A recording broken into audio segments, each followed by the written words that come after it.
तीनोटी block जो अच्छी डंपड़ा बांकी एनएससी नारायणगढ़ ये ब्लॉक मानक कार्यक्रम चले ए प्राय आमर 277 कर्मकर्ता मान अच्छा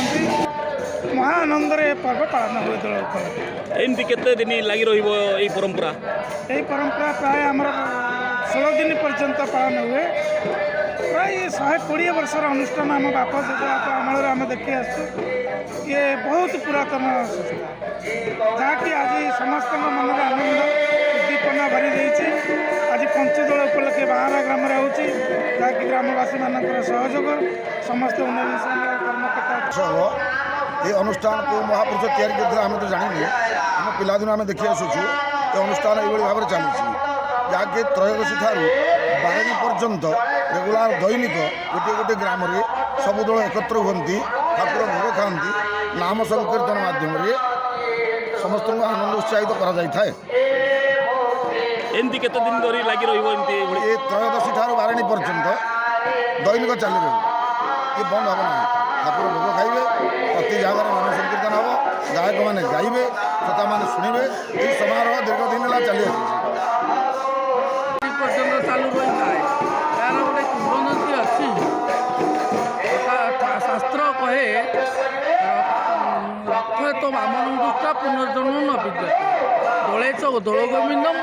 चापे च मधुसूदनम रथे तो वामन दृष्टा पुनर्जन्म न विद्यते। रथ उपरे वामन को दर्शन करवा चापरे मधुसूदन को दर्शन करवा एवं दोल गोविंद विमान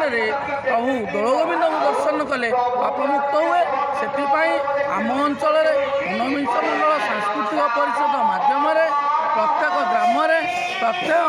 संध्या 7टार राति 10 घटिका पर्यंत यही नाम संकीर्तन ऊनविंश मंडल सांस्कृतिक परिषदर संकीर्तन मंडली मानक नहीं प्रत्येक गाँव में अनुष्ठित हुए।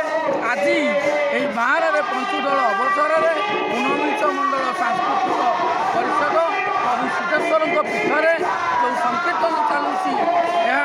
बहुत सुंदर एवं बहुत मनोरम बहुत आध्यात्मिक परिवेश एठार सृष्टि जहाँ आम अंचल गोटे निरा पर्व अनुष्ठान समस्त नहीं सुचारू रूप से तार प्रस्तुति पर्व आरंभ होता है एवं ठीक चतुर्दशी ठारू 12 पर्यंत किभली भाव में ये संकीर्तन सुचारू रूपे कार्यक्रम करा प्रत्यय